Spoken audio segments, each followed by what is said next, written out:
जय हिंद, जय भारत, वंदे मातरम। मैं अंजू भारद्वाज आप सभी देशवासियों का, बोल इंडिया के सम्मानित सदस्यों का और सभी प्रियजनों का बहुत बहुत स्वागत करती हूँ राष्ट्रीय मंच बोल इंडिया।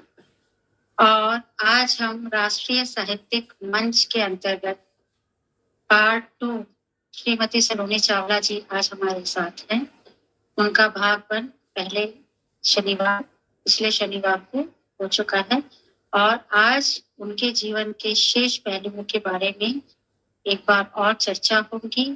उनकी शायरी के बारे में, उनकी गजलों के बारे में, उनके गीतों के बारे में, उनके साहित्य के बारे में।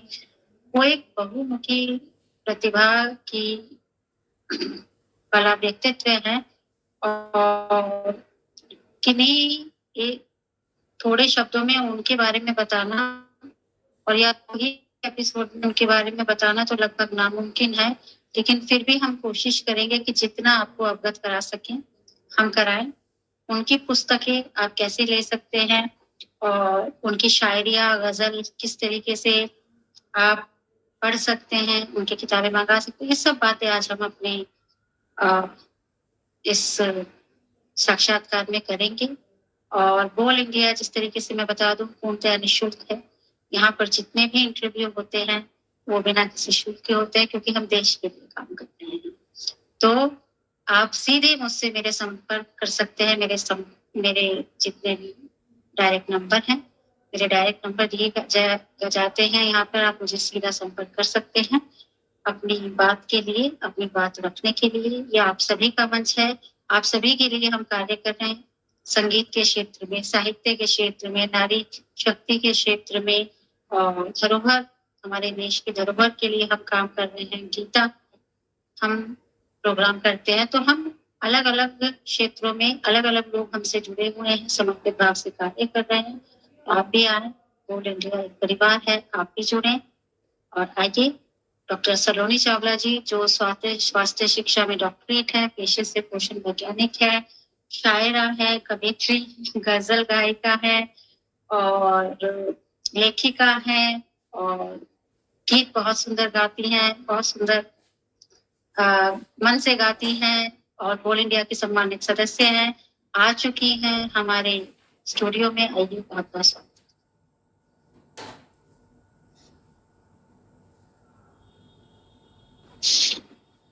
जी नमस्कार सलोनी जी, जय हिंद, जय भारत। नमस्कार जी, जय भारत जी। कैसी हैं आप?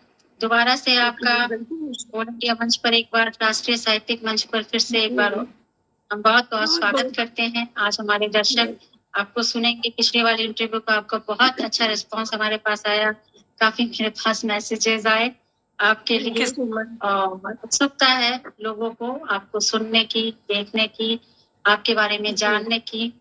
तो चलिए शुरू करते हैं, शुरू करें। इससे पहले आपका एक संक्षिप्त परिचय मैं फिर से अपने दर्शकों के लिए चला दूंगी।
तो आपने कुछ झलकियां देखी डॉक्टर सलोनी चावला जी के जीवन से। आइए अब हम अपने साक्षात्कार को आगे बढ़ाते हैं। सलोनी जी, पिछले साक्षात्कार पे आपसे मेरी काफी बातें हुई, आपके साहित्य के बारे में, आपके गीतों के बारे में, ज्यादातर आपकी जो आपने जो किताबें लिखी हैं, जो साहित्य है आपका, खामोशी की गूंज, कुछ आपने शेयर किया था, बंद होठों की जुबान, धरती से अंबर तक, तो इस तरीके से आज मैं आपसे एक बुक से मैं चाहूंगी कि आप अपनी वहां से जो आपको पसंद हो, जो आप यहाँ शेयर करना चाहें, सुनाना चाहें, जो आपको लगता है कि बहुत जरूरी है, उससे में एक मैसेज है यहाँ पर सुनाने के लिए, बताने के लिए, तो जरूर, क्योंकि मैसेज से तो भरपूर होते हैं आपके साहित्य, आपका लेखनी मैसेज से तो भरपूर है, आपकी सोच भी कुछ ना कुछ सामाजिक मैसेज, कुछ ना कुछ मैसेज लेके आती है। तो मैं शुरू करूंगी खामोशी की गूंज से। उसमें से आप क्या आज हमारे दर्शकों को बताना चाहेंगी? मैंने बच्चों पर भी लिखती हूँ, तो एक बच्चों पर मैंने कविता लिखी है जिसमें खेल भी है, पोषण भी है और समझदारी भी है। 3 in 1 पैकेज है। तो इसका टाइटल है खेल खेल में। चांद ने जब देखा धरती पर बच्चों को खेलता लुकन छुपाई, सोच में डूबा, बोला खुद से, मैं किसके संग खेलूं भाई। घंटों बैठा सोचता रहा, आखिर सूझा एक ख्याल, डायल किया नंबर बादल का, फोन करा और किया सवाल। हाय हेलो कैसे हो यार, क्यों नहीं देते तुम दर्शन, अरे फुर्सत पाकर काम से कभी पधारो मेरे भी आंगन। छुट्टी के दिन रविवार को बादल ले आए तशरीफ, चांदनी ने खीर परोसी, बादल ने करी तारीफ। लिया डकार ऊंचा बादल ने, ये बादल के गरजने का, लिया डकार ऊंचा बादल ने, कहा मुझे नींद है आई, नींद भगाओ बोला चंदा, चलो खेले लुकन छुपाई। कहते ही जा छुपा चांद, नहीं देता कहीं दिखाई, थका ढूंढ ढूंढ कर बादल, हर कोशिश व्यर्थ गंवाई। मुस्कुराकर निकला चांद, कहा बादल तुम बुद्धू, बुद्धि तेज होगी तुम्हारी, जो खाओ घिया और कद्दू। सारा अंबर देखा तुमने, नहीं देखा बस अपने पीछे, मैं कहीं नहीं छुपा था दूर, था छुपा तुम्हारे ही पीछे। सुनकर बादल भी मुस्काया, कहा करता हूँ वादा, खाकर फल और हरी सब्जियां होशियार बनूंगा ज्यादा। अगली बार किसी भी खेल में रहूंगा तुमसे आगे, अब चलता हूँ फिर मिलेंगे, ओके टाटा बाय बाय। तो ये खेल भी है, इसमें पोषण भी है, समझदारी भी है, सब कुछ है। जैसे ऐसे साहित्यकार को देखिए ना, कैसे एक लेखक को कैसे कैसे विचार आ जाते हैं, सोच आ जाते हैं, फिर वो कहते हैं ना तुकबाजी, मैं तो यही, मेरे पास यही शब्द है, वो बनता जाता है, सब बनता जाता है, लिखते जाते हैं। तो ये बड़ी खूबसूरत बात है, विचार आना और फिर उन्हें शब्दों में लिखना, बहुत बड़ी बात। तुकबाजी थोड़ी जबरदस्ती की जाती है, ये ऑटोमेटिकली आता जाता है जो फ्लो में, वो अलग ही वो होता है। जी, तो और बड़ी बात है कि एक ओरिजिनलिटी है। देखिए आपकी जो है ना, जो आप सोच रहे हो वो आप लिख रहे हो, है ना, ये बहुत अच्छा मुझे लगता है। बहुत से मैं पढ़ती हूँ कविताएं या सब कुछ, तो लगता है कि कोई शब्द कहीं से लिया गया है, कहीं से प्रेरित भी अगर होता है तो लग जाता है कि कहीं से प्रेरित होकर बोल रहा है, लेकिन आपका ऐसा नहीं है, आप एकदम ओरिजिनल है। आपके जो विचार है ना, आप जो आते हैं वो आप लिखती जाती हो, लिखती जाती हो, ये बड़ी बात, ओरिजिनलिटी होना। और जैसे प्रेरित जैसे कहते हैं, ठीक है, अपने लोगों को और लोगों को भी पढ़ा होगा, पढ़ती होंगी कुछ आप साहित्यकारों वगैरह को, लेकिन वो चीज इसमें नहीं झलकती है। मतलब ये आप एक अपना एक अलग ही वर्जन है। Thank you so much. और भी इसमें से सुनाऊं कुछ? जी जी बिल्कुल। आज खामोशी की गूंज से मैं आपसे सुन रही हूँ और मैं आप सभी दर्शकों से बोलना चाहूंगी, आज आप बने रहें, बंधे रहें और ज्यादा से ज्यादा इंटरव्यू को शेयर करें, क्योंकि डॉक्टर सलोनी चावला जी से उनके शायरी भी हम सुनेंगे, गजल भी हम सुनेंगे, कुछ उनसे गीत भी सुनेंगे और उनकी किताबों से कुछ रचनाएं मैं चाहूंगी कि वो आप सबको पढ़ के यहाँ बताएं, जैसे अभी एक बताई है। जी ये एक कविता मैंने लिखी है, एक और ताजमहल। तो एक ताजमहल वो है जो शाहजहां ने बनाया था, एक मैंने बनाया, तो मेरे ताजमहल की क्या वो है। एक ताजमहल मैंने भी बनाया है, अपनी खुशियों की कब्र पर उसे सजाया है, अपनी खुशियों की कब्र पर उसे सजाया है।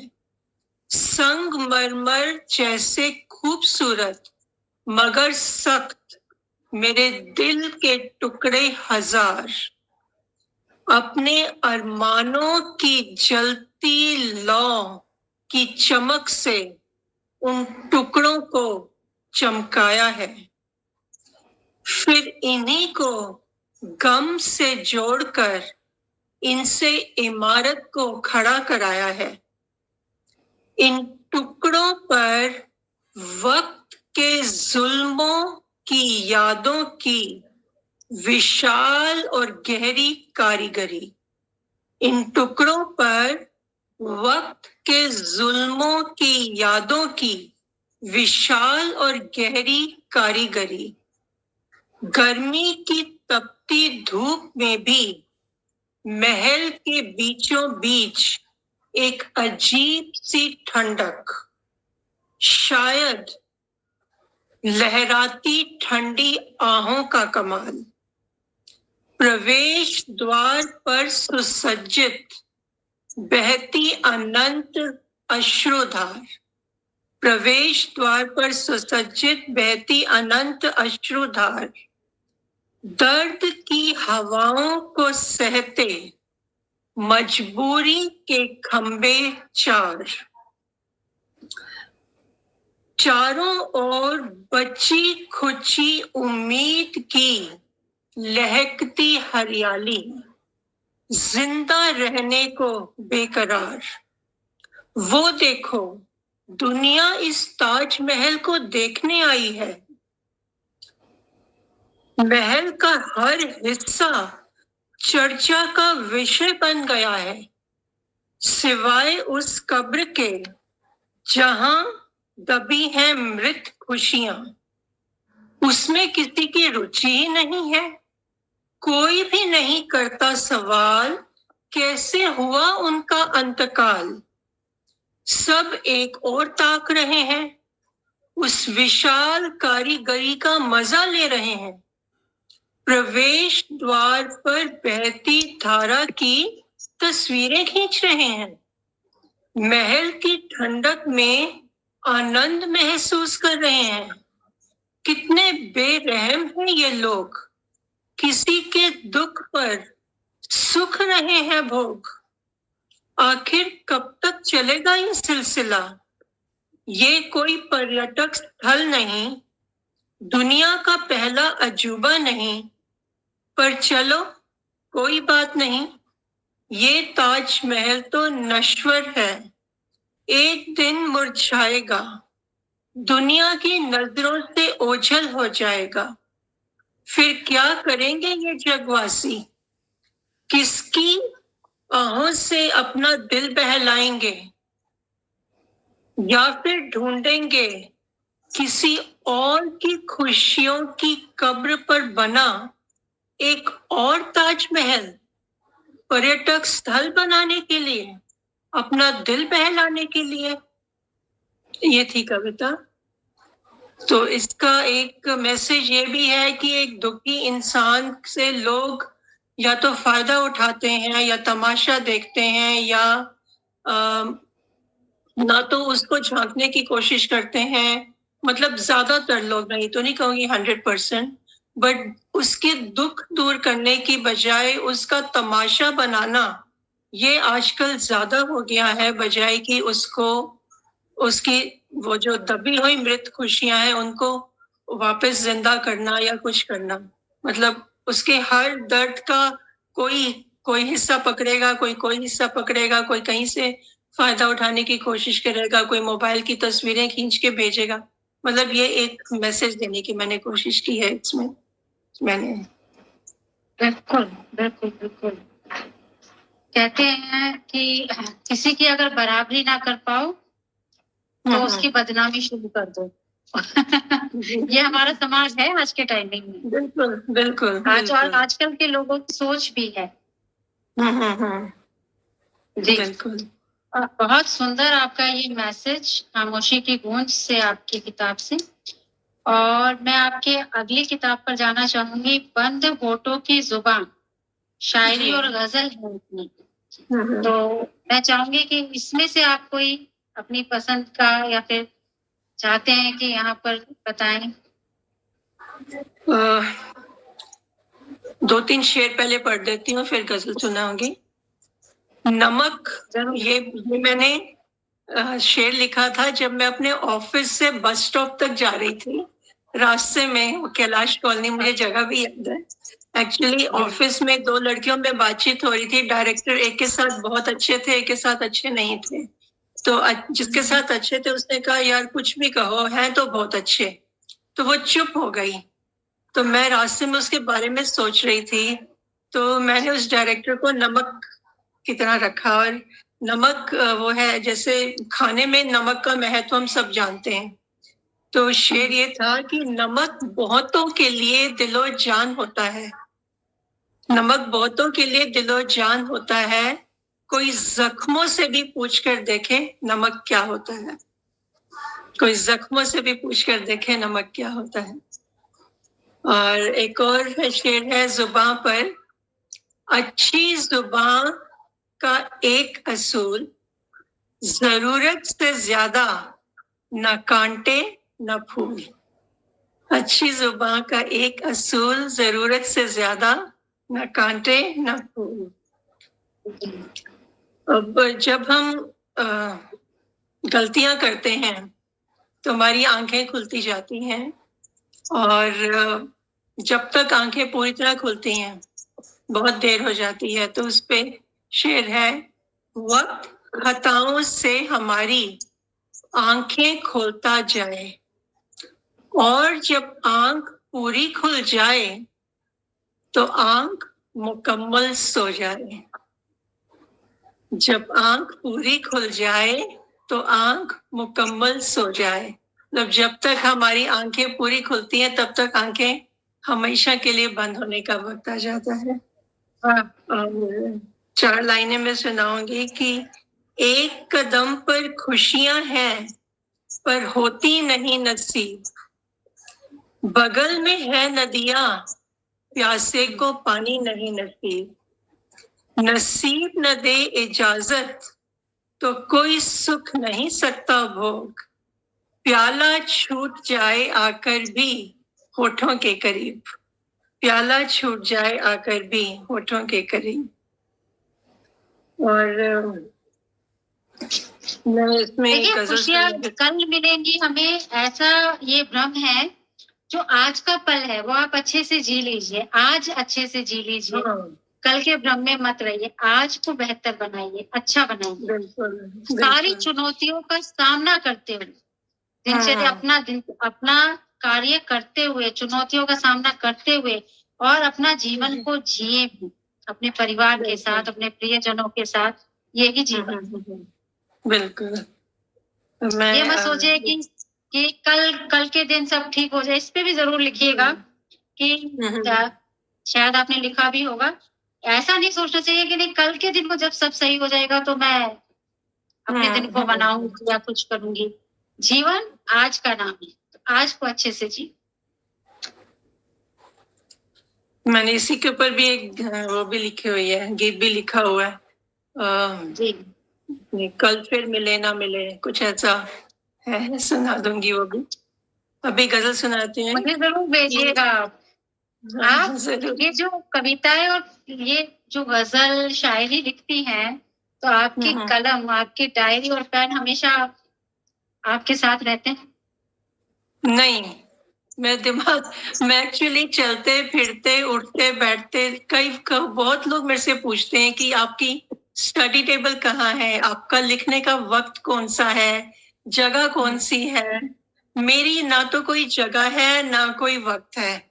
मैंने नहाते हुए, सोने से पहले, ड्राइव करते हुए और बस में सफर करते हुए, चलते फिरते, खाते हुए, किसी भी टाइम कोई भी लाइन आ जाती है मेरे दिमाग में और वो मैं यहाँ पर मतलब दिमाग में रहता है, फिर फटाफट या तो लिख लेती हूँ या रिकॉर्ड कर लेती हूँ, कुछ भी कर लेती हूँ ताकि भूल ना जाऊं।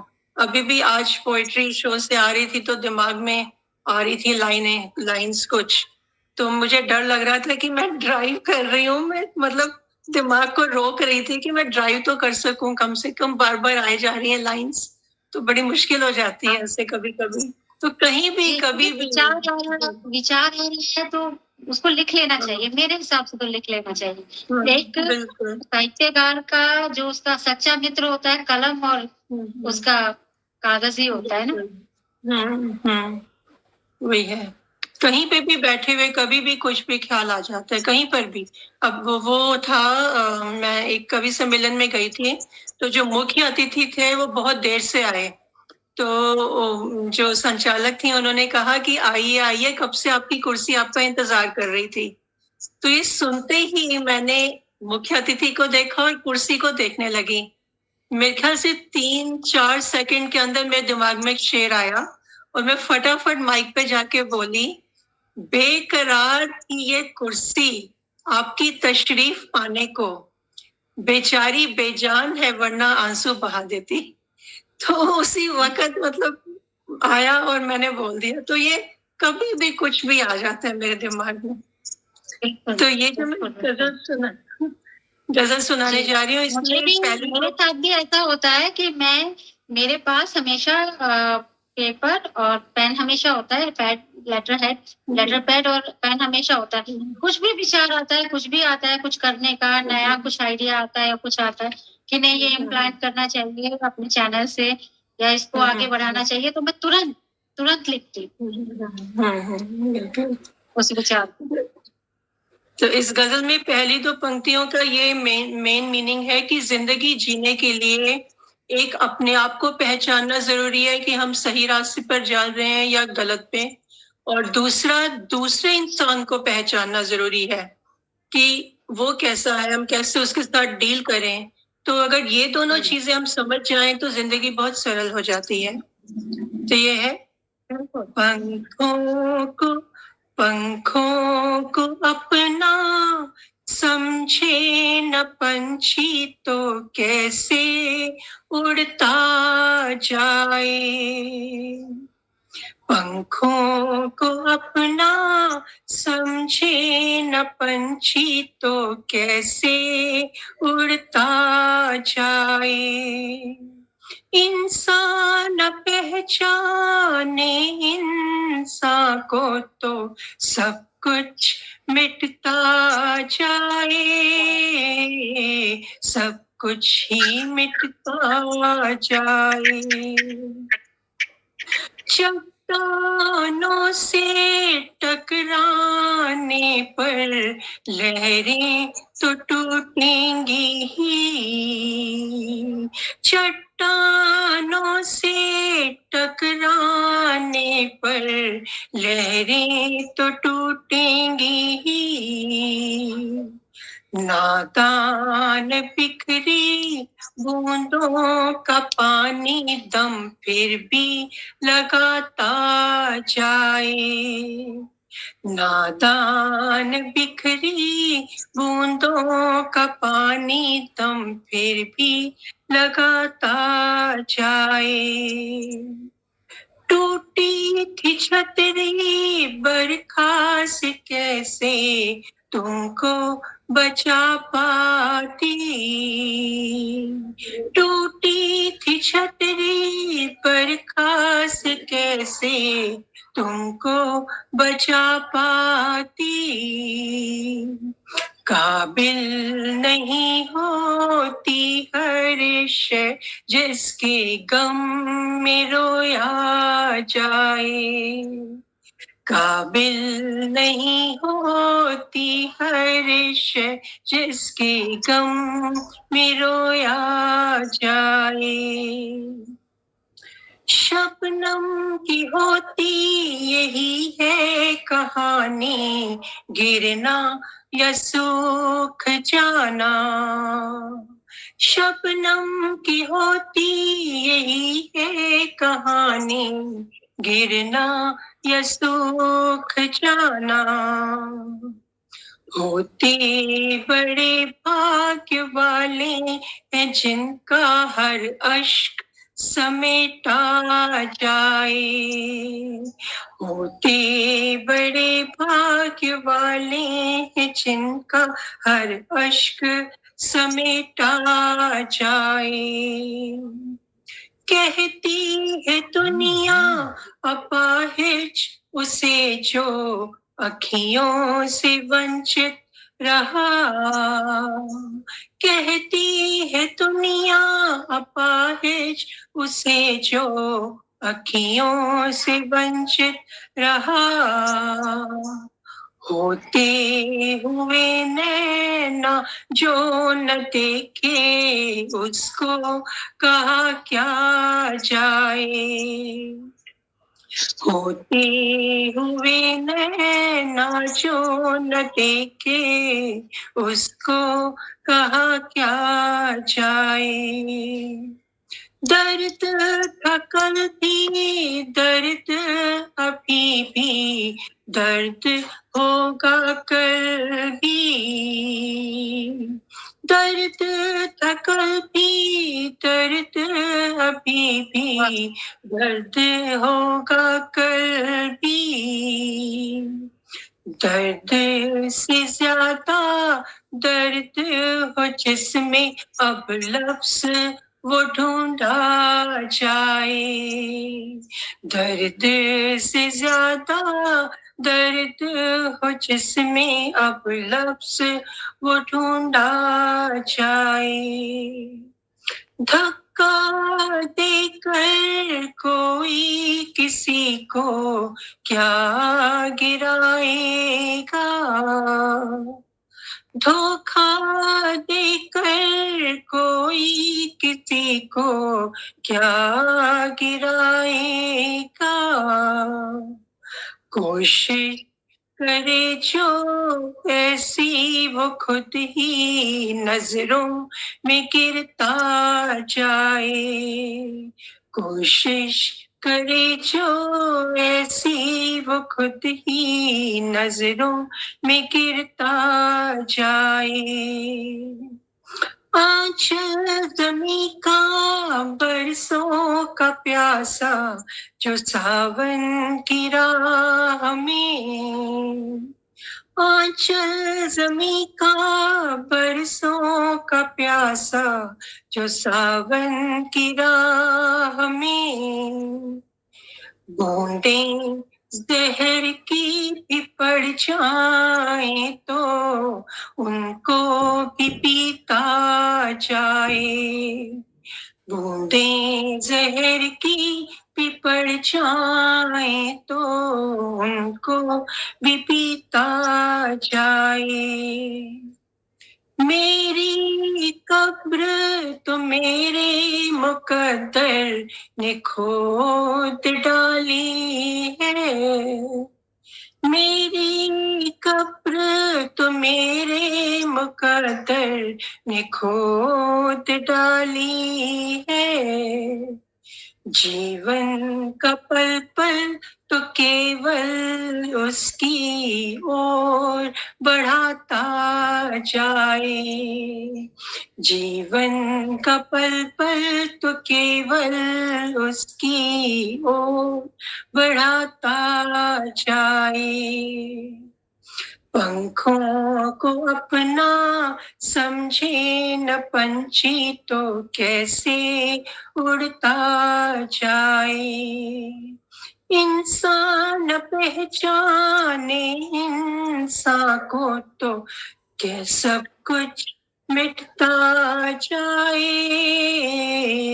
सब कुछ ही मिटता जाए। ये थी मेरी गजल। बहुत बहुत गहराई है, आज के समाज का आईना है। जी और ये एक आईना दिखाने का काम आप कर रही हैं कि समाज में क्या बदलाव की जरूरत है। मैं बड़े ध्यान से सुन रही थी। देखिए, जी कुछ भी कभी भी साबित मत कीजिए। जिसको विश्वास होगा ना, उसे साबित करने की बिल्कुल जरूरत नहीं है। और जिसे विश्वास नहीं है ना, उसे साबित करके कोई लाभ नहीं। ठीक है। बिल्कुल। तो और हम्म, जो सच है ना, वो सच ही होता है, उसे साबित करने की जरूरत नहीं होती है। इसलिए बिल्कुल। इंसान को अपने कर्तव्य पथ पर चलते रहना चाहिए। गीता में भी हम्म, यही लिखा है कि आपको अपने कर्तव्य पथ पर ईश्वर को साक्षी मान के चलते रहना चाहिए। आपको किसी की सोच या समझ से कोई भी मतलब नहीं होना चाहिए। ईश्वर को साक्षी मान के जब आप काम करते हैं, तो ईश्वर भी उसमें आपका साथ देते हैं, लेकिन बशर्ते आपका संकल्प, आपकी सोच बहुत ही पवित्र होनी चाहिए, अच्छी होनी चाहिए। उसमें किसी का बुरा नहीं होना चाहिए। और सबको पता होता है, आईने की जरूरत नहीं होती है। सबको पता होता है कि वो क्या है, उसने क्या झूठ बोला, क्या सच बोला। तो सबसे बड़ी जो गवाही होती है, सबसे बड़ी जो अदालत होती है, वो होती है हमारी अंतरात्मा की आवाज, जो सबके अंदर होती है। जब एक चोर चोरी करने जाता है, तो उसको पता होता है कि वो गलत करने जा रहा है, वो फिर भी करता है। एक आदमी जब झूठ बोलने जाता है, तो उसे पता होता है कि वो झूठ बोलने जा रहा है, लेकिन वो फिर भी बोलता है। तो ना किसी चीज की गवाही गवाही और ये सब वहां चल रहा है, वो जो ऊपर वाला है ना, वहां सब चल रहा है। तो कुछ भी साबित मत कीजिए। मैं तो यही कहना चाहती हूँ, एक आ, अच्छा सा जीवन जिए और सिंपल सा जीवन जियो। ना किसी का बुरा करो, और बड़ी शांति से अपना जीवन, ना किसी का बुरा, अच्छा ना कर सको तो बुरा भी मत करो। अगर आप किसी का अच्छा ना कर सको तो बुरा भी मत करो। बस मैं ये चाहूंगी। बाकी तो ईश्वर विदित है सब कुछ। ये आपकी कविता में है। ये आपने कौन सी अपनी पुस्तक से सुनाई है? बंद होठों की जबान। जी बहुत सुंदर, बहुत सुंदर। कोई और बहुत बहुत शुक्रिया। गजल या शायरी आपसे हम सुने? आपके थोड़े से हम जो भी आपको सम्मान मिले हैं, तो ये हम सभी दर्शकों से मैं साझा करना चाहूंगी।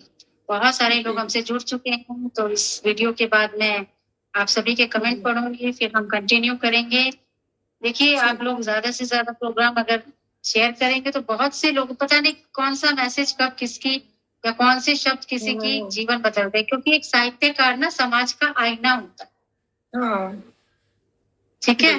तो ये ज्यादा से ज्यादा शेयर करा करें। हम सब प्रोग्राम करते हैं, तो वो लोगों के लिए करते हैं, लोगों के अच्छे के लिए करते हैं, समाज में मैसेज जाए उसके लिए करते हैं हम यहाँ का। 2 शेर सुनाती हूँ, उसके बाद एक और गजल।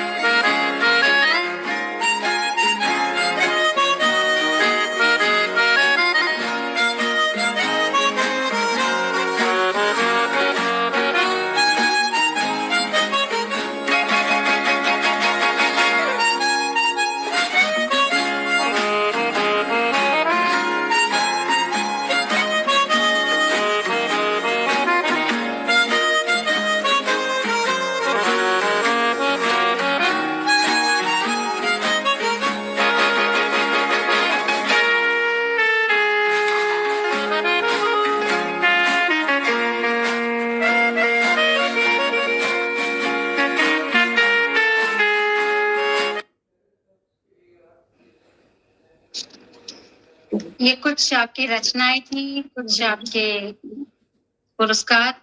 ये पुरस्कार मैं हर भारतीय का मानूंगी जो डॉक्टर सलोनी चावला जी जैसी सोच, क्रांतिकारी सोच, समाज से जुड़ी हुई सोच रखता है। जी। तो 2 शेर बोलूंगी, फिर एक गजल।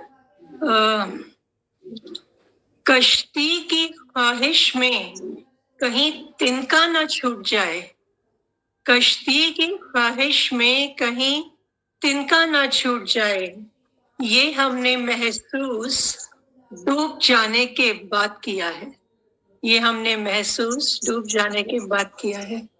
एक और शेर है। मुझे पागल ना समझे कोई, मुझे आईने से बतियाने दो। मुझे पागल ना समझे कोई, मुझे आईने से बतियाने दो। जब सुनने वाला कोई नहीं, तो खुद से ही खुद की कहने दो।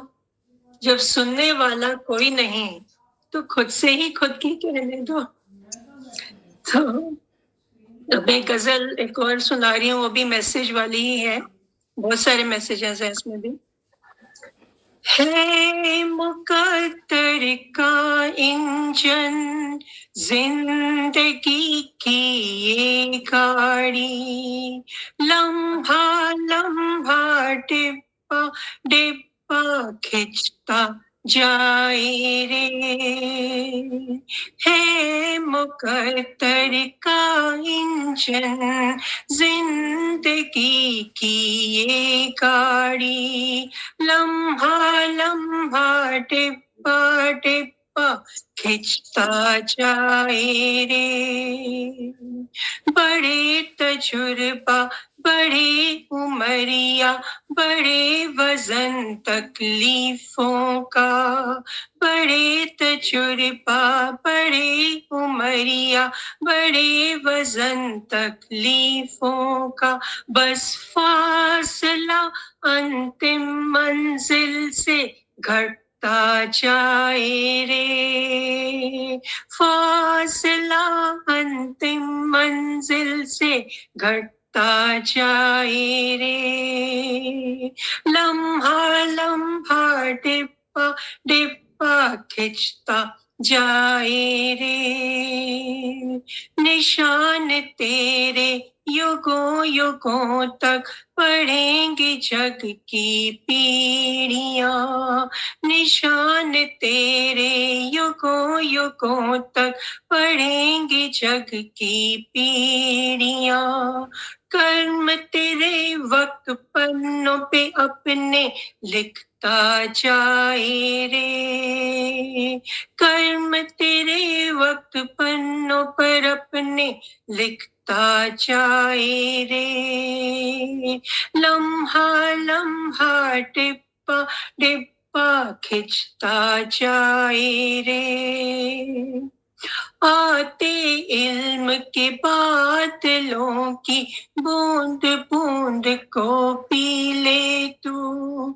आते इल्म के बादलों की बूंद बूंद को पी ले तू। सर के ऊपर से आसमां खिसकता जाए रे। सिर के ऊपर से आसमां खिसकता जाए रे। लम्हा लम्हा डिब्बा डिब्बा खिंचता जाए रे। सफर है जब तक साथ है तब तक तेरा और सब चीजों का। सफर है जब तक साथ है तब तक तेरा और हर चीज का।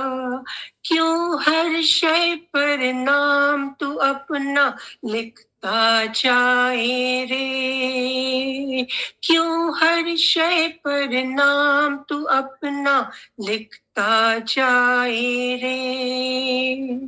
लम्हा लम्हा डिब्बा डिब्बा खिंचता जाए रे।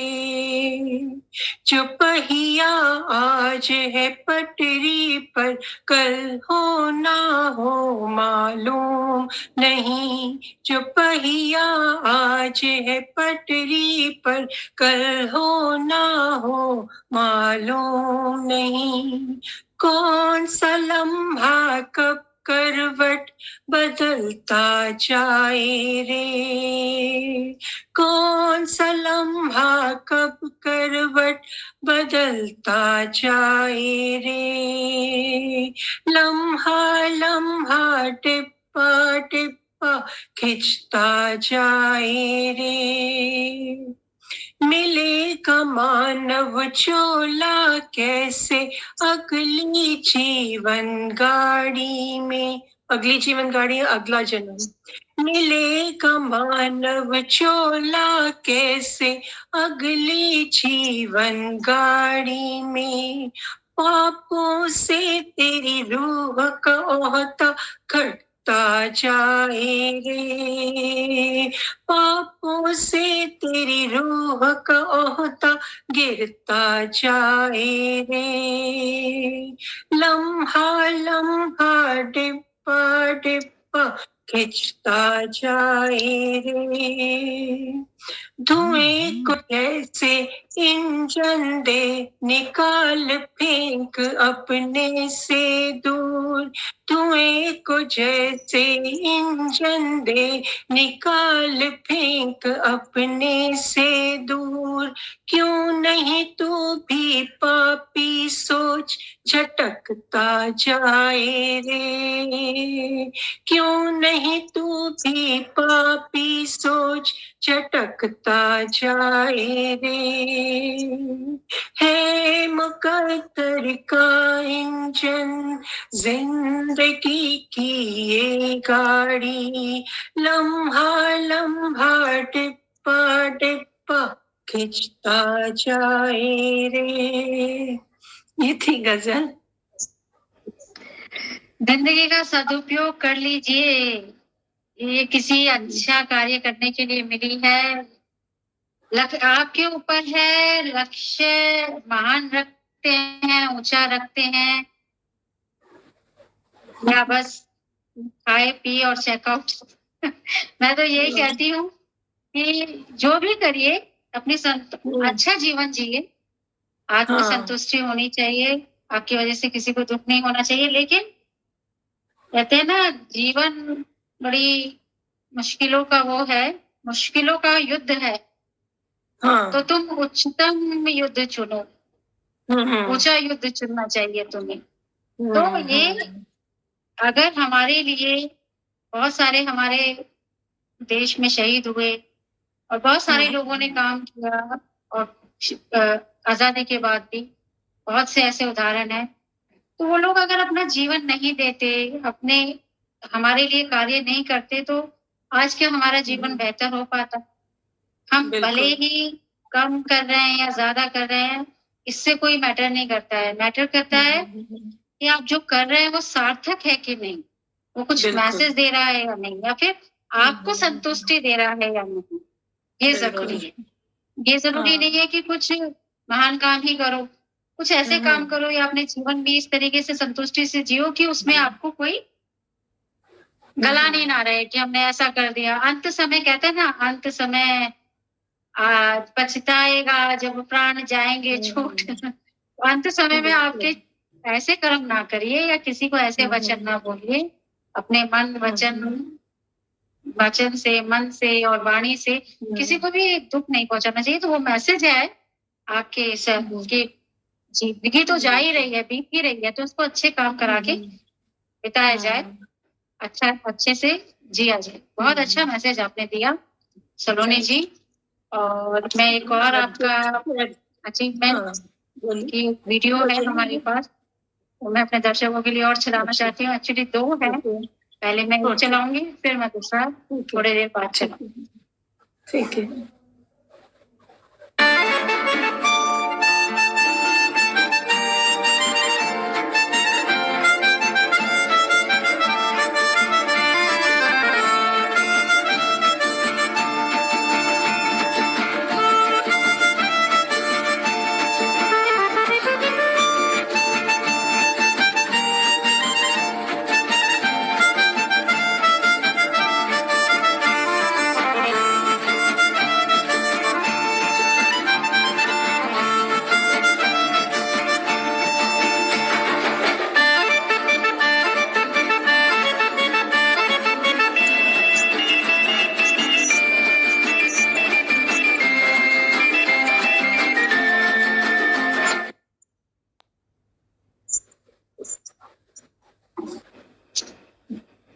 ये गाने भी कुछ पुराने ही थे, ये अचीवमेंट है जो आपके, हम चाहते हैं ऐसे ही आप कार्य करती रहें, ऐसे ही सम्मान आपके जुड़ते जाए। आपके सम्मान, सभी का सम्मान मैंने कह दिया है।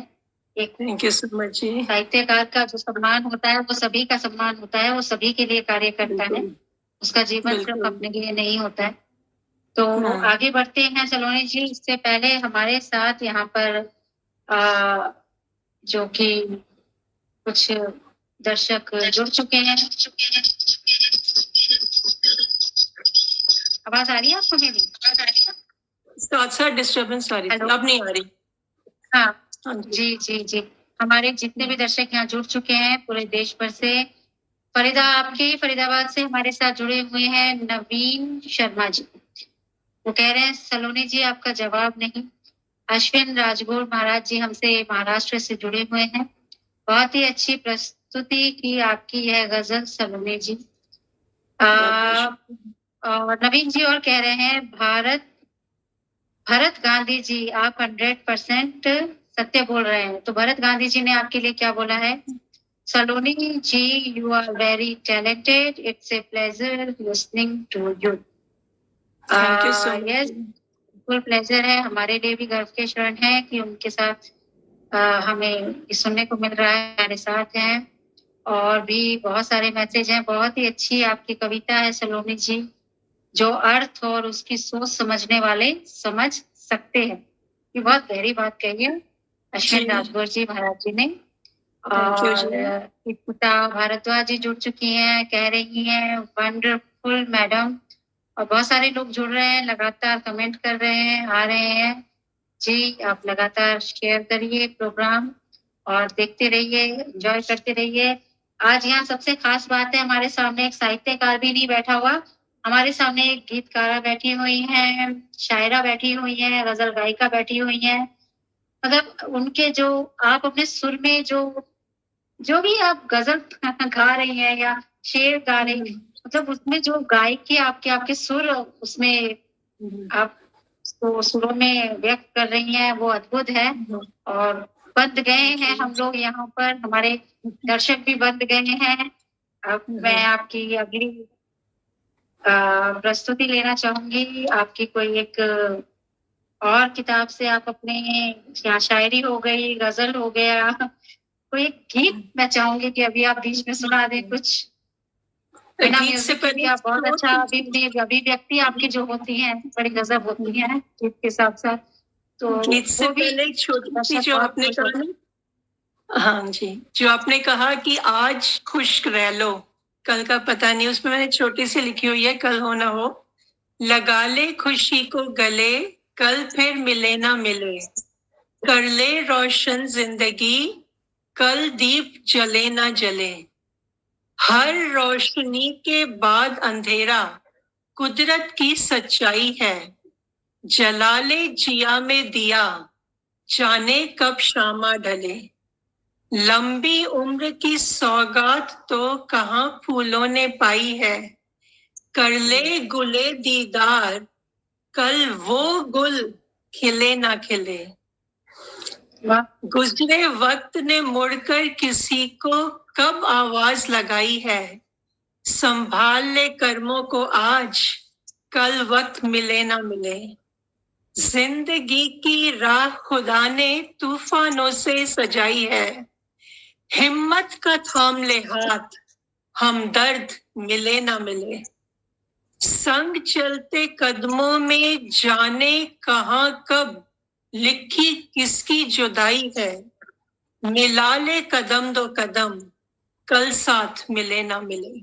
ये एक और गजल थी छोटी सी, तो मैंने बिना धुन के सुनाई है। तो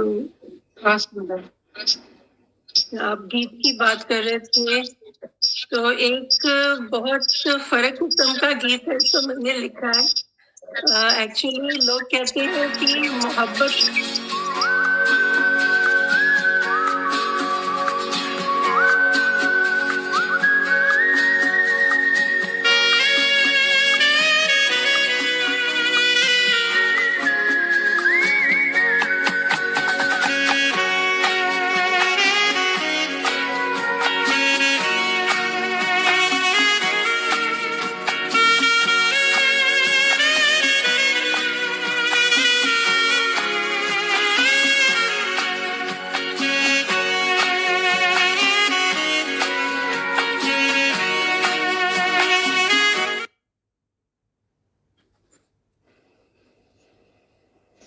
योर अचीवमेंट्स हैं और बहुत सारे हैं, कितना हम दिखाएंगे।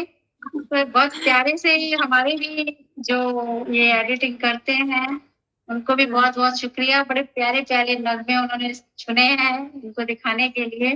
तो क्या आप सुना रहे थे, बीच में उन्होंने चला दिया, क्षमा चाहती हूँ सभी से। कोई बात नहीं, कोई बात नहीं। ये है कि मतलब जैसे लोग कहते हैं कि एक बार मतलब मैंने जिस तरह से बोला कि लोग कहते हैं मोहब्बत एक से करो, तो मैंने तो 2 से की है एक साथ। तो मेरा पहला प्रेम है संगीत और दूसरी है कुदरत। तो मैं इन दोनों से कितना प्रेम करती हूँ ये मतलब इस गीत में पता चलेगा जो मैंने मतलब लिखा है इसमें, कि मैं संगीत के साथ इन दोनों के साथ ही जीना चाहती हूँ, उन्हीं के साथ मरना चाहती हूँ। वो है इस गीत में, दम तोड़ूंगी मैं अपना संगीत की बाहों में, कुदरत की गोदी में हरियाली की राहों में। दम तोड़ूंगी मैं अपना संगीत की बाहों में, कुदरत की गोदी में हरियाली की राहों में। संगीत की बाहों में। नर ने काटा पेड़ वही दे जिसने उसे छाया, पेड़ ने फिर भी वैरी दोस्त में फर्क नहीं पाया।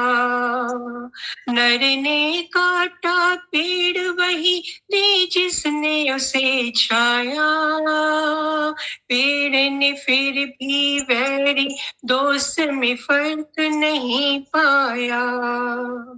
छेड़ूंगी अंतिम सरगम कुदरत की पनाहों में, दम तोड़ूंगी मैं अपना संगीत की बाहों में।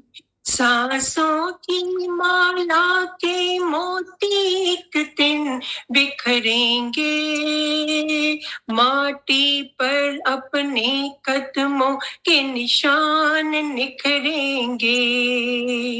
सांसों की माला के मोती एक दिन बिखरेंगे, माटी पर अपने कदमों के निशान निखरेंगे।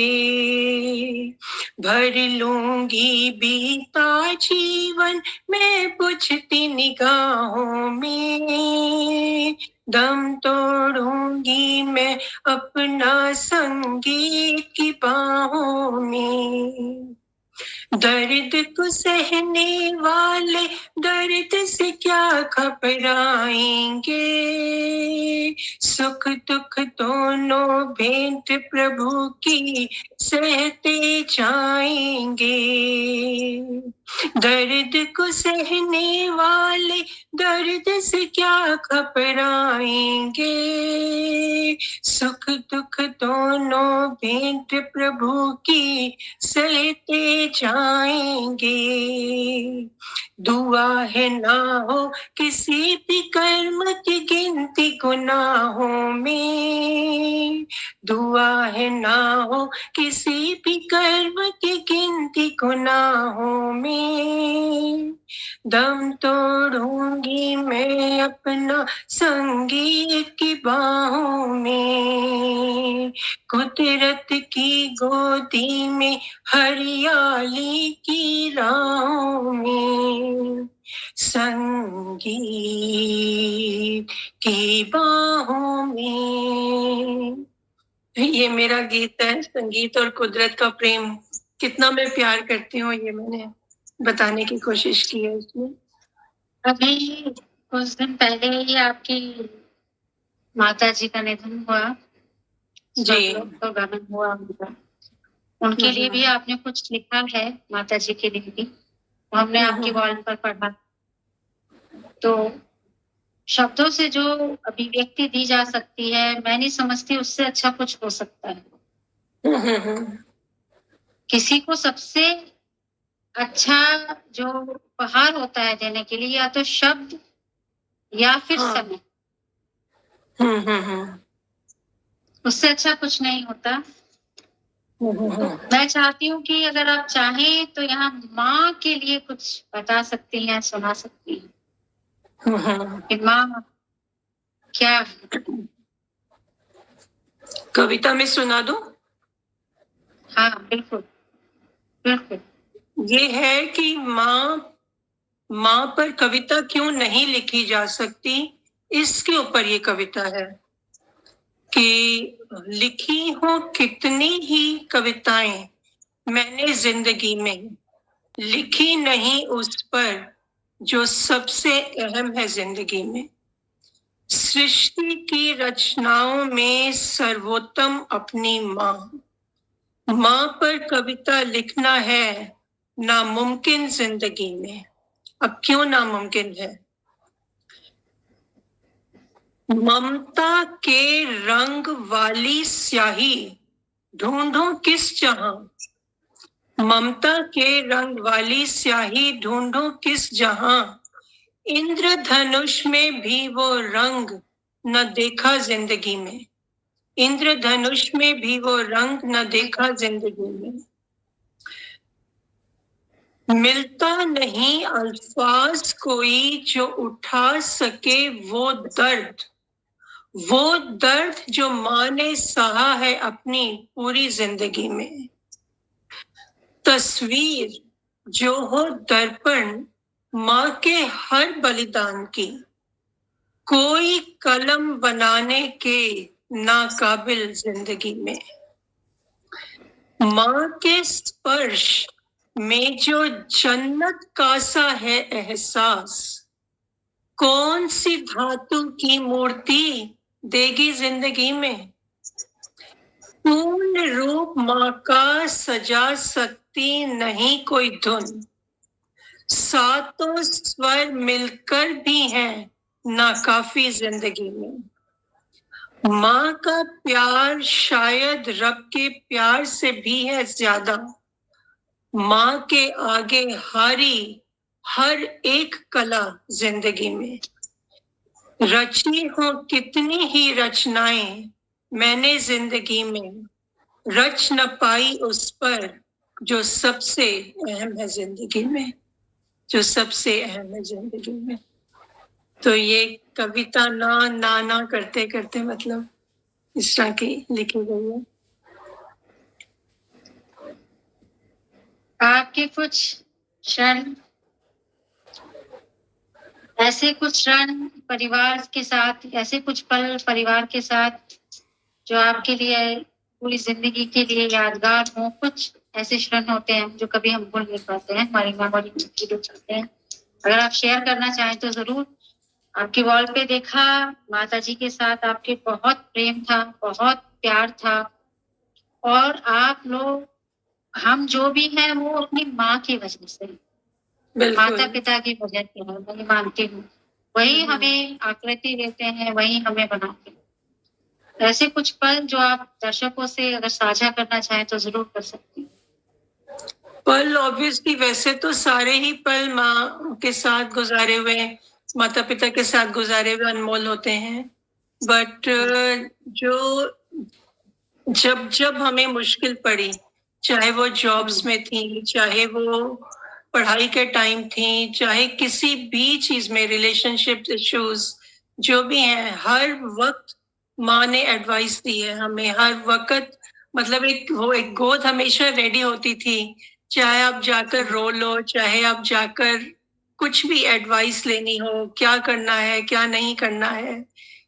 और जब मिलकर बैठकर हम हर रोज रात को सोचते थे कि कल क्या करना है, कल क्या करना है, वो मैं बहुत मिस करती हूँ। इकट्ठे हम तीनों, मैं, मेरी बहन, मम्मी, बैठकर रात को, हर रोज रात को, कि कल कौन कौन से काम करने हैं, तो वो याद आती है। और मम्मी की बीमारी के टाइम भी मतलब इतनी ज्यादा बीमार होने के बावजूद मुझे याद है दिसंबर में मेरे क्लासमेट के बेटे की शादी हुई तो मैं ड्रेस डिसाइड नहीं कर पा रही थी। ग्रीन मेरा वो था शाइनिंग कमीज और प्लाजो मैंने रखा ब्राउन, सिल्वरी और मैरून। मैंने कहा मम्मी कौन सा अच्छा लगेगा, मतलब आधा दिमाग मम्मी का काम कर रहा था, पूरा नहीं कर रहा था। तो मम्मी ने हल्के से मैरून की तरफ पॉइंट किया तो मुझे लगा क्या ये आउटडेटेड है, वो मॉडर्न लगेगा, मैं गोल्डन पहनती हूँ। तो मैंने परवाह नहीं की, मैंने गोल्डन पहन के देखा तो बिल्कुल नहीं जच रहा था मेरे ऊपर। फिर मैंने कहा चलो मम्मी की बात करती हूँ और मैरून पहना तो इतना खिल रहा था। तो मैं मतलब जो बंदा होश में है वो नहीं सोच पा रहा और जो इंसान आधे उसमें भी मतलब शी कुड बता पा रही थी कि क्या सही है क्या गलत है। और अच्छी चीज ये लगती है मम्मी ने हमें बचपन में ही बहुत अच्छी चीजें सिखा दी थी जो जिंदगी भर काम आने वाली। जैसे हम जा रहे थे एक बार तो एक मेंटली एबनॉर्मल इंसान कुछ उल्टी सीधी हरकतें कर रहा था तो हम हंस पड़े। मैं 7-8 साल की होंगी। तो मम्मी ने कहा नहीं बेटा ऐसे लोगों के ऊपर नहीं हंसते, ये लोग ना दिमाग से बीमार होते हैं। जैसे शरीर की बीमारी होती है ना वैसे दिमाग की बीमारी होती है, तो इनको इलाज की जरूरत होती है, इनके ऊपर हंसते नहीं है। फिर मम्मी ने मुझे सिखाया था कि हमें मतलब दोनों बहनों को जिंदगी में कभी भी किसी बेकसूर इंसान पर गलत इल्जाम मत लगाना बिना जाने पहचाने, क्योंकि जब आप किसी को मारते हो तो वो एक बार मरता है, लेकिन जिस पर गलत इल्जाम लगता है ना बेकसूर, वो 1000 मौतें मरता है, तो उसका कोई भरपाई नहीं है। एक और चीज मम्मी ने सिखाई, उधार कभी नहीं लेना। हाथ यूं नहीं होना चाहिए, हमेशा यूं होना चाहिए जिंदगी में। कभी भी मतलब मैं बचपन में पता नहीं 4th क्लास थी या क्या थी, तो कोई टिकट बेचने आया किसी मूवी की, तो 2 रुपए की उस वक्त थी मुझे याद है। तो मेरे पास नहीं थे पैसे, टीचर ने कहा इस एक लड़की ने कहा कि मेरे से ले ले, तो मैंने ले लिया, अब समझ तो थी नहीं। मैं घर आई तो मम्मी ने इतनी ज्यादा डांट लगाई जैसे मैंने किसी का खून कर दिया। मैंने कहा तूने कर्ज कैसे ले लिया, तूने उधार कैसे ले लिया, मतलब उधार हमारे खानदान में जैसे एक वो माना जाता था, कोई बहुत बड़ा पाप कहो या बहुत बड़ी। मम्मी ने कहा जिसका हाथ एक बार कर्ज में डूब गया वो फिर नहीं निकलेगा, तू कल ही जाओ टिकट वापस दे, तुझे मूवी दिखा दी है हम ले जाएंगे, तू ये वापस करके। और दूसरे दिन मैंने वो 2 रुपए वापस किए। उसके बाद मैंने कभी किसी से उधार नहीं लिया, कभी नहीं लिया।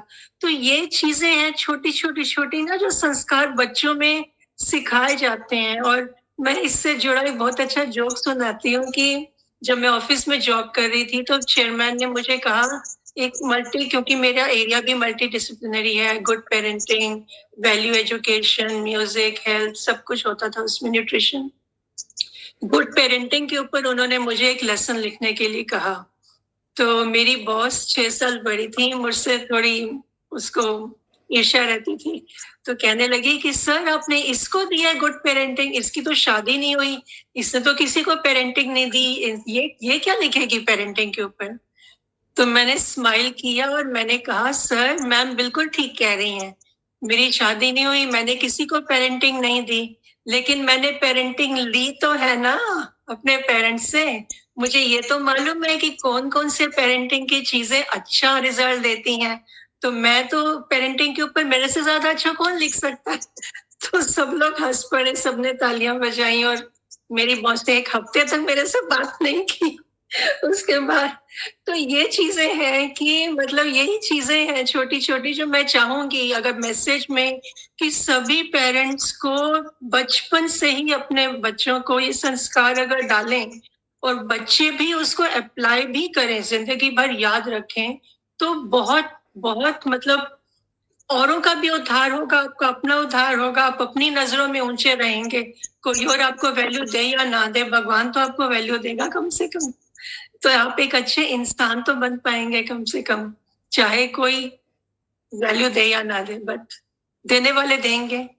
आप आपकी किस्मत आपको वैल्यू देगी। वैल्यू के लिए काम नहीं करना चाहिए, मैंने कहा ना, सिर्फ हाँ ईश्वर को साक्षी मान के काम कीजिए, कोई वैल्यू दे रहा है नहीं दे रहा है, कोई साथ दे रहा है या नहीं दे रहा है, और कोई बिल्कुल। सफाई नहीं करनी देनी किसी को। सबसे बड़ी बात है कि सफाई कभी किसी को मत दो कि आप बिल्कुल। सही हो या आप गलत हो, ठीक है ना, मैंने कहा ना जो विश्वास करेगा उसे जरूरत बिल्कुल। नहीं होगी, और जो विश्वास हाँ, नहीं करेगा उसे लाख सफाई दे दो वो नहीं मानेगा। हाँ, तो बिल्कुल सही। जरूरत नहीं है, और ऐसी जगह से भी आपको अपने आप को निकाल लेना चाहिए जहां पे हाँ, आपकी प्रेजेंस की कोई कीमत ना हो, कोई बिल्कुल। वैल्यू ना हो, या फिर उदासीनता हो। इस तरीके से मतलब कुछ चीजें हैं जो कुछ उसूल हमें अपनी लाइफ के लिए सेट कर लेने चाहिए।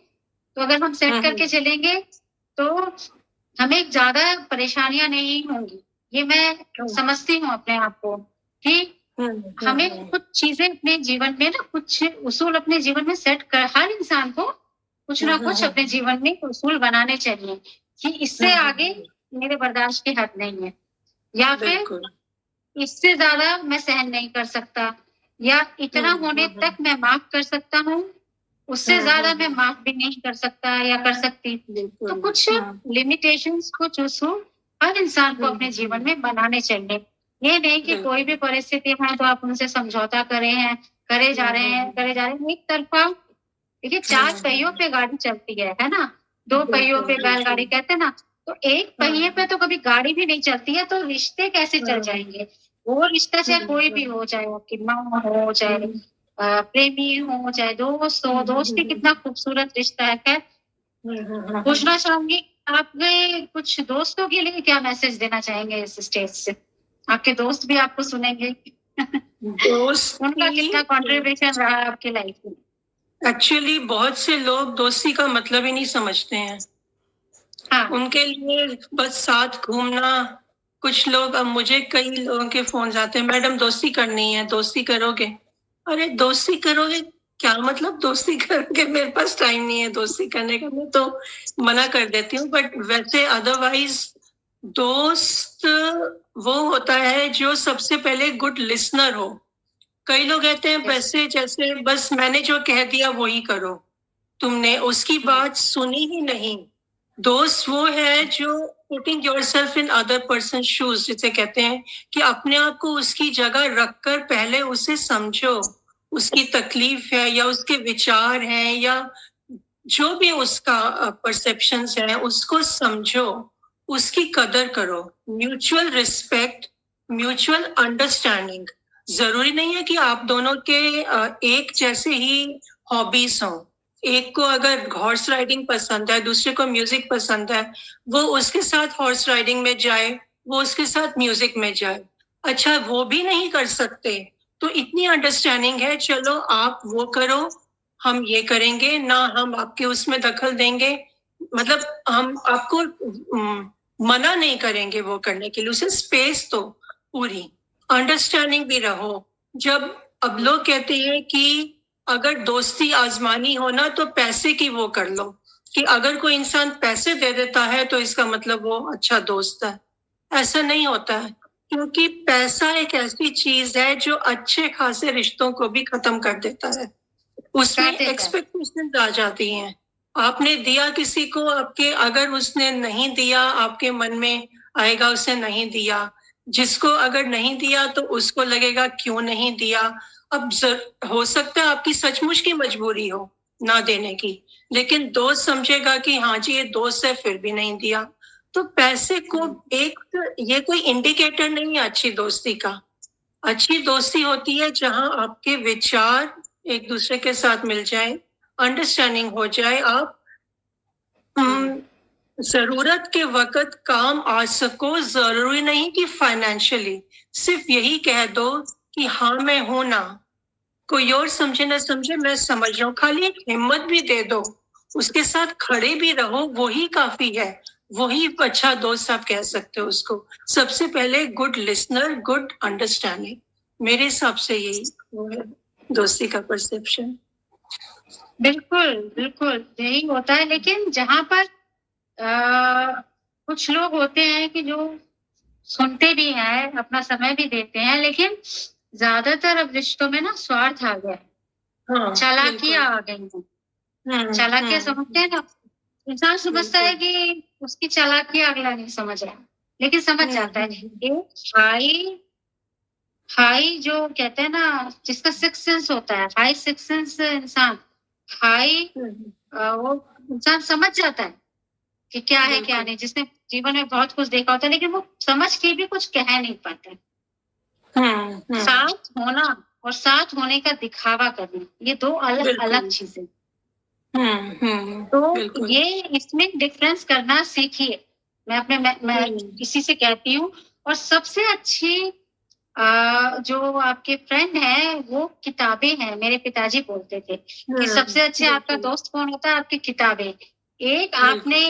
एक इंसान ने अपने पूरा जीवन में काम करके, अनुभव लेके, कुछ करके किया, लेकिन आप उस इंसान की बायोग्राफी पढ़ के आप उससे जान सकते हो और वो अपने जीवन में उतार सकते हो उसके अनुभव। ये फ़ायदा होता है। कहते हैं ना, अपने ही जीवन में गलतियाँ करते रहने से अपने जीवन में अनुभव, तो एक जीवन क्या 10 जीवन भी कम पड़ जाएँगे। एक जीवन परिपूर्ण नहीं होता तो कुछ भी परिपूर्ण नहीं होता। तो दूसरों से सीखना होता है, दूसरों की गलतियों से भी सीखो, दूसरों के जो आपके साथ गलत किया उससे भी सीखो। मैं तो कहती हूँ दुश्मन भी सिखाता है। बिल्कुल। दुश्मन भी सिखाता है आपको। बहुत कुछ आपको सिखाते शिक्षा तो हैं। दुश्मन भी देता है। बहुत कुछ देते अगर आप हैं। लेना चाहो तो। तो बहुत सारी बिल्कुल। चीज़ें, और रिश्ता वही है, निभाओ, रिश्ता निभाओ, लेकिन अगर आपको ही निभाना पड़े तो मत निभाओ। फिर खत्म कर दो। आप उस एक किनारे हो जाओ, खत्म नहीं, एक किनारे हो जाओ, उसके लिए ब्लेसिंग करो। और जो कोई गलत काम आपके साथ करता है तो उसके लिए ब्लेसिंग, जहां तक हो सके एक्शन लेने की बजाय उससे दूर हो जाओ।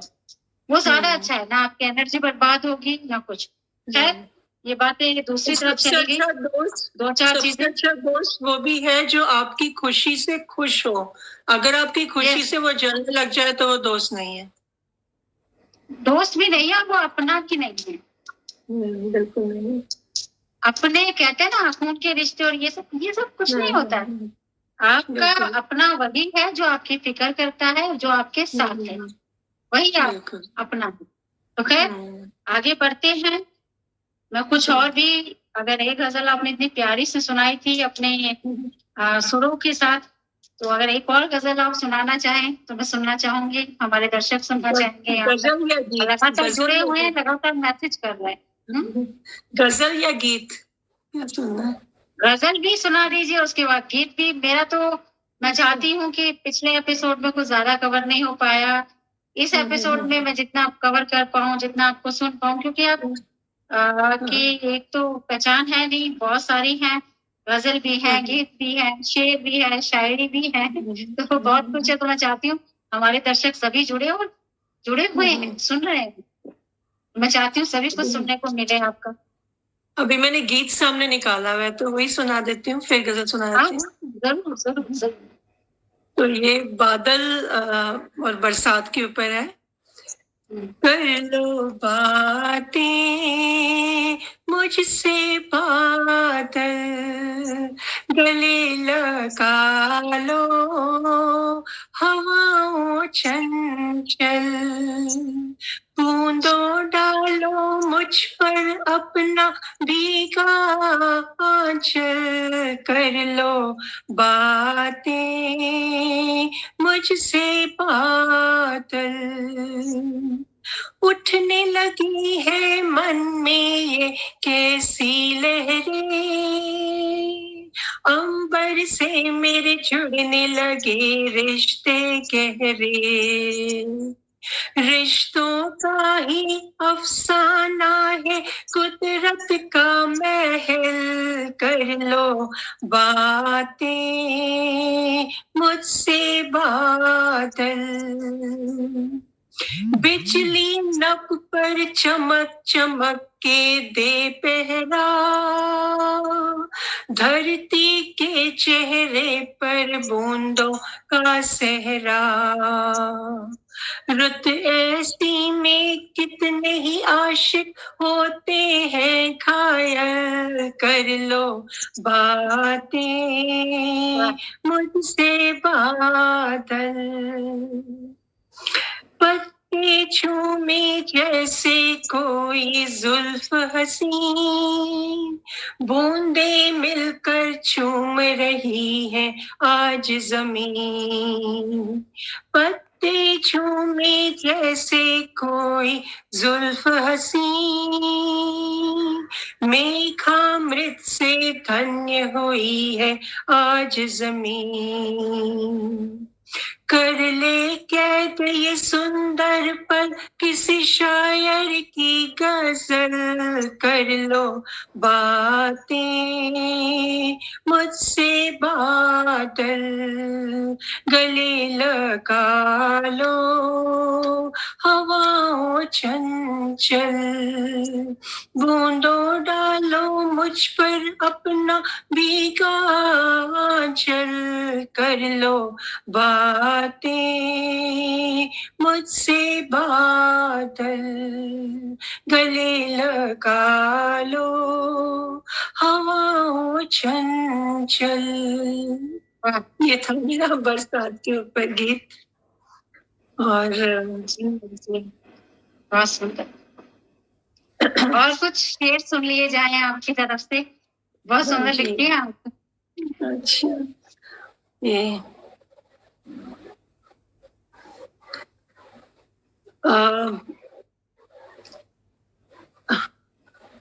एक था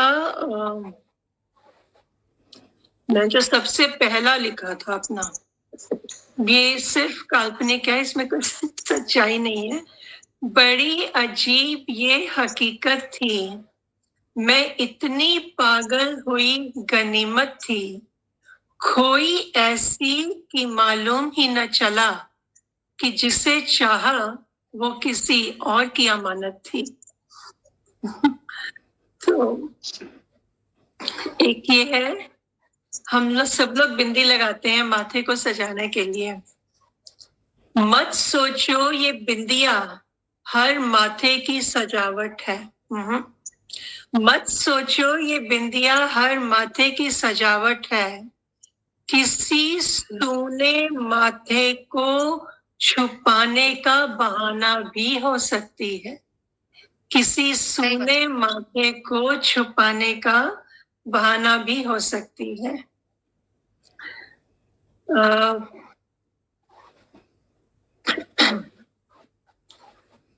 मेरी खामोशी मेरे अल्फाजों से ज्यादा बोलती है, कैसे समझाऊं उन्हें जो मेरे बोलने को तरसते हैं, कैसे समझाऊं उन्हें जो मेरे बोलने को तरसते हैं।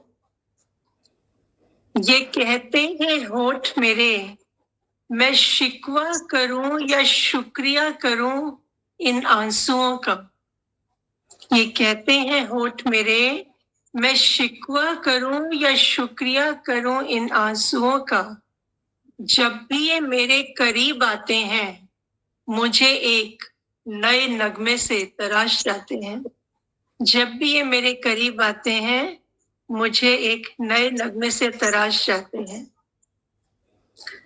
आप मेरा सही नाम न ले सको न लो, आप मेरा सही नाम न ले सको न लो, मुझे बेनाम कर दो पर मुझे गलत नाम ना दो, मुझे गलत नाम ना दो। बड़ा जालिम ये तेरा, ये खुदा को बोला है, बड़ा जालिम ये तेरा जहां, तू किस दुनिया का मालिक है। कोई तुझसे तो डरता, यहाँ तो हर बंदा ही मालिक है। कोई तुझसे तो डरता, यहाँ तो हर बंदा ही मालिक है।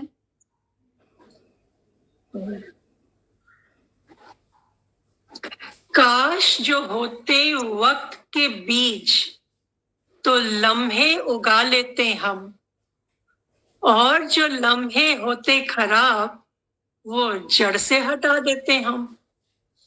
काश जो होते वक्त के बीज, तो लम्हे उगा लेते हम, और जो लम्हे होते खराब, वो जड़ से हटा देते हम।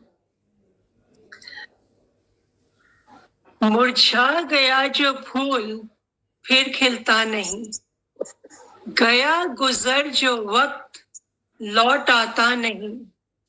लाख करो कोशिश जोड़ने की टुकड़ों को तुम, टूटा शीशा फिर आईना बन पाता नहीं, टूटा शीशा फिर आईना बन पाता नहीं।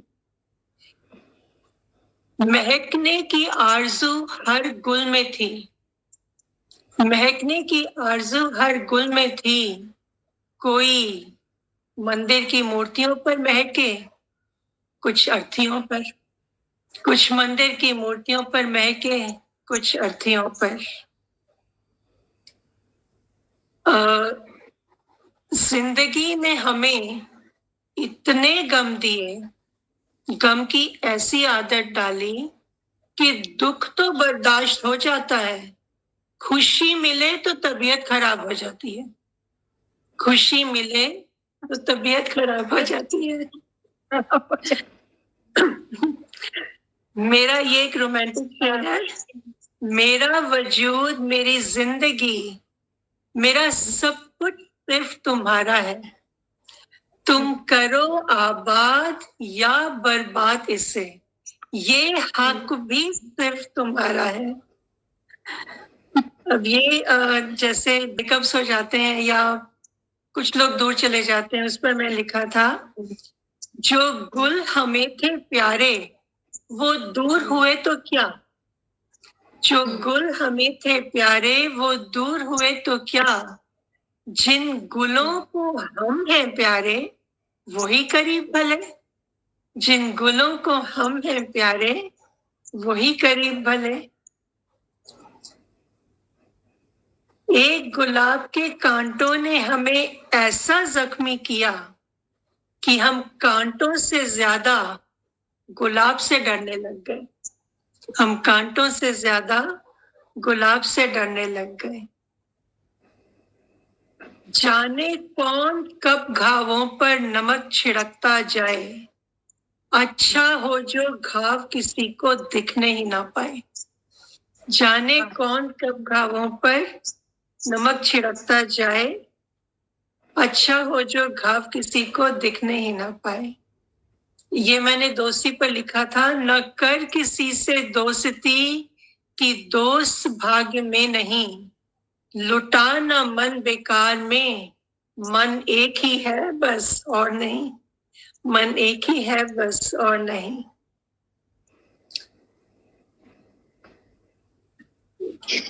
देखिए, इंसान को जो आप बोल रही हो ना, इंसान को जो शून्य बनाता है ना, वो समाज ही बनाता है, लोग ही बनाते हैं धीरे धीरे करके।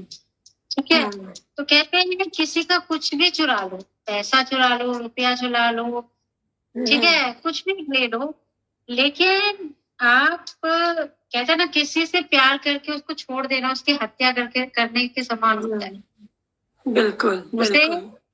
भावना विहीन बनाने का होता है। तो अगर इंसान भावना विहीन है ना, कोई भी इंसान, बचपन से कोई ऐसा नहीं होता पैदा, बचपन से कोई अपराधी नहीं होता, बचपन से कोई डाकू नहीं होता, बचपन से कोई गलत नहीं होता।